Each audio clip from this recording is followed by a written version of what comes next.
video. I'm super duper excited to share these top 10 mistakes with you guys because as I've been coaching over the years, I come across these mistakes that people do with MyFitnessPal and tracking macros and everything, and it's actually very common, and so I wanted to talk with you guys about them today. I'm gonna try to keep it as short and sweet as possible, but I always say that and the video is like 20 minutes long. So jumping right into it, we're gonna start with mistake number one. Mistake number one is something that a lot of people do if they either don't have access to a scale or they feel like they're confident enough to know what a specific amount of meat looks like or rice looks like without weighing it. So if you are eyeballing or not weighing your portion sizes, this could definitely mess you up because you think you know what something looks like, and if you haven't really been doing it too long, it's easy to under or overestimate something in MyFitnessPal. And just like if you're, lazy or just doing it too quickly and you're like, yeah, that looks like 3 ounces, and then come to find out if you really weighed it, it actually was like 5.5. Something like a fattier meat could add a ton of extra calories without you realizing it. So it's always important to make sure that if you want to be as accurate as possible, you want to weigh out everything in the proper measurements on your scale. So if you're weighing out meats, you want to do, for me personally, I weigh in grams because 113 grams of raw meat equates to 4 ounces. So I like to weigh my meats in grams. You can do it in ounces. I weigh pretty much everything in grams except for liquids in milliliters. Number two, along with weighing, is weighing things in the not appropriate way to measure them. So a great example of this is peanut butter. Weighing out peanut butter is super important because 1 tablespoon, in my mind, is like double the serving of peanut butter. So it's really important to make sure that you weigh out the things in their proper measuring tools instead of using like a tablespoon, and just scooping it into the peanut butter and putting it into your bowl and logging 1 tablespoon. You could have easily taken in 2 tablespoons per the nutrition label and not even realizing it. And obviously, because fat is more calorically dense than protein and carb, it is easy to overeat on fats, especially peanut butter, nuts. That's another great example. 1/4 cup of nuts is also equivalent to 28 grams.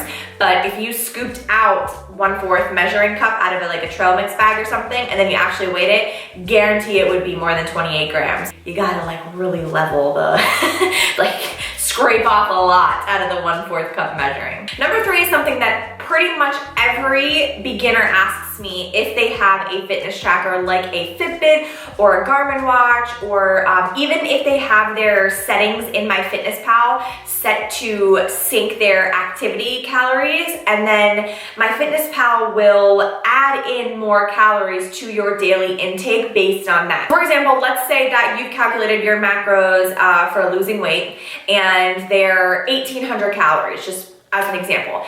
And you should be calculating your macros with your TDEE, your total daily energy expenditure, in mind. So that 1,800 calories should already be accounting for the calories that you're burning in your workouts. That amount should stay constant regardless of your workout calories, for example, that MyFitnessPal will add in if you have that setting turned on. A lot of times people don't realize they have that setting turned on. So let's say they're supposed to be eating 1,800 calories, including their workout, and MyFitnessPal syncs a 200 calorie workout, so it adds in 200 calories, and now your calories are at 2,000. In real life, your expenditure is really only at 1,900, so you're eating in a deficit at 1,800. I feel like I'm spewing out math over here because I'm the worst at math. But basically, when MyFitnessPal does it for you, it adds in extra calories that you shouldn't be eating back. So if you're supposed to be eating 1,800 calories,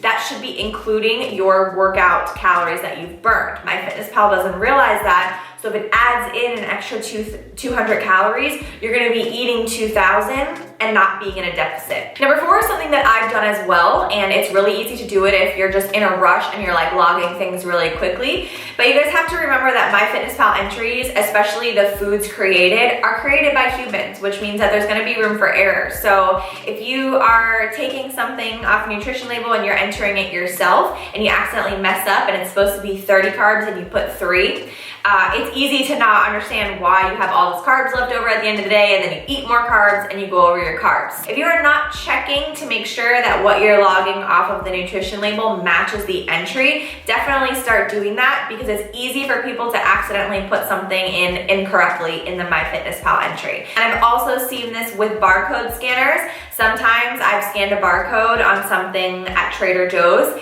and when I look at what pops up, it's like something completely absurd that's not what I just logged. And if I wasn't paying attention and I just accepted it, then I could be logging something completely incorrectly. So it's just basically taking the extra time to look at what you're logging and make sure that it matches the nutrition label accordingly. The fats are the same, the protein the same, the carb is the same. And also, you can go in and make sure that the micronutrients are the same as well, because some people will enter things and only do the protein, carb, and fat, but not take the time to enter in the rest of the micronutrients, which is important in my opinion, so you can see what other micros you are, consuming throughout the day. Number 5 is actually something that I would have never thought, but unfortunately with things like RP Strength or other type of plans or diets, whatever, that have people consuming 50 grams of carbs, like that's the way that it's worded. Unfortunately, I've come to find out that some people think that the weight of the carb source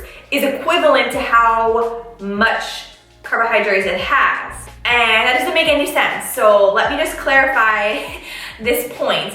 50 grams of rice does not equal 50 grams of carbs. 50 grams of banana does not equal 50 grams of carbs. Same for protein. I don't know where this type of confusion came from. That is not the case. So make sure that when you're weighing something out, you're not putting in 50 grams of rice equals 50 grams of carbs into your MyFitnessPal, because you will be severely under eating. Number 6 is also important. It's not adding the fats that you're cooking with into your intake. When your food is in the pan, it is absorbing the fats that you're cooking, and they're not magically getting cooked away or disintegrated into the air. And so it's better to be safe than sorry, in my opinion, and log in the amount of fats that you're cooking with. Even if there is some fats left over in the pan, you really want to be that precise, you could weigh them, whatever.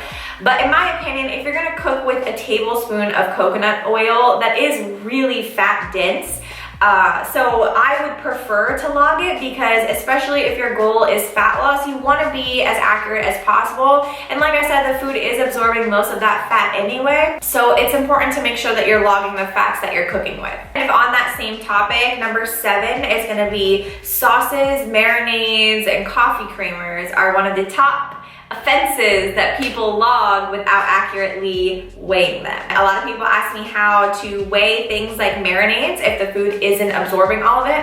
And again, if you do want to take that step to be extra precise, what I tell clients is to weigh the marinade before you put your chicken or whatever type of meat in.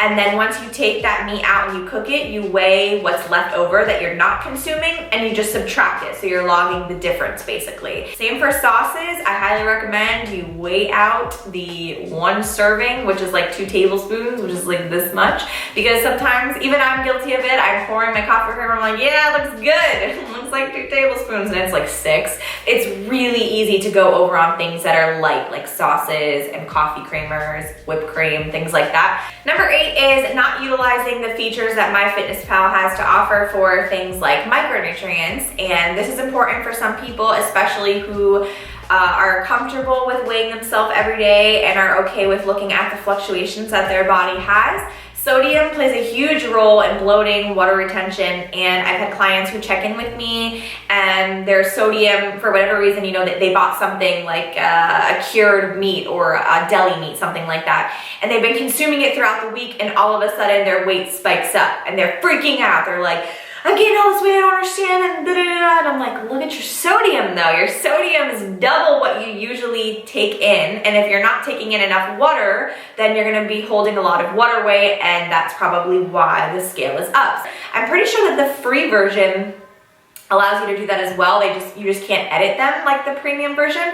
But it's important to look at what you're consuming, not just macros, but micros too, because maybe you feel really shitty at the end of the day and you go back and you've eaten like triple your sugar intake or just something like that. You know, it's important to pay attention to how the foods make your body feel. So use those features if you have them and pay attention to them, because sodium, fiber, sugar, all those things also are important, just like macros are. This is a really great one that people have asked me time and time again, and sometimes the food labels will specify, but sometimes they don't. And so as a rule of thumb, the nutrition label weight of the serving is always for the food as is. This goes for things like frozen French fries too, because the weight of the frozen French fries is going to be vastly different from the cooked weight. But unless the nutrition label of the food says 53 grams cooked, it's always gonna be for how the food is in its original form. And this brings me to my most asked question, number 10. Do I weigh my meats raw or cooked, and is there a difference? And people get so confused by it, but similarly to the nutrition label is for the food as is, same goes for meat. So when you look at a package of meat, or when you search like a general meat in MyFitnessPal, 4 ounces is typically always going to be for the meat raw. Same for if you buy like a package of ground beef, it says 4 ounces and then in parentheses 112 grams or 113, whatever. That is always for raw meat. If you have watched my previous videos, you know that I've taken most of the meats and weighed them cooked versus raw to come up with my own little type of conversion, which you can do yourself, but there's also going to be some slight variations depending on if you overcook the meat, if you undercook the meat, seasonings, add-ins, things like that. What I recommend doing is if you're cooking a large batch of something like chicken, and then you're gonna weigh out each individual portion throughout the week, you can search MyFitnessPal for chicken breast tenderloins cooked grams, or whatever you're searching, space cooked grams. Just make sure that you're keeping it consistent, and that's the most important thing. And it's just, you don't want to be logging 4 ounces of raw meat, but you're really only eating 3, or vice versa. You don't want to be, logging more meat than you're actually consuming or less meat than you're actually consuming. Just staying consistent is going to be the best thing that you can do. If you're going to stick with cooked meats, just stick with cooked meats and weigh them out cooked and search cooked grams, cooked ounces, whatever. As a general rule of thumb, meat typically loses about 1 ounce of weight. However, as I've shown you guys in previous videos, bison is slightly different. Extra lean ground sirloin is also slightly different. So it just depends on the type of meat that you're cooking, and shrimp, fish, things like that. Like I said, there's going to be a slight variation, so it's just important that you take the time to be thorough and look through the entries on MyFitnessPal before you decide to pick one. So that is it. That is my top 10 common mistakes that people make while tracking macros and using MyFitnessPal. So hopefully these solutions to these problems will help you guys be a little bit more consistent in your journey, whether that's for weight loss or strength gain, whatever your goals are. So let me know if you enjoyed this video. Give it a thumbs up if you did, and if you have any other suggestions or any other questions that you feel you struggle with tracking macros or using MyFitnessPal, I would love to help. And if you did not know, I have an ebook for MyFitnessPal, which is a beginner's guide to MyFitnessPal that teaches you everything you need to know from setting up the initial MyFitnessPal, but also to doing things that people get confused about with recipes and things like that. But I also have tons of videos on them, so I'll put some links to my favorite informational videos in the description box below. And that is going to conclude this video, so thank you so very much for watching, and I will see you guys in my next one.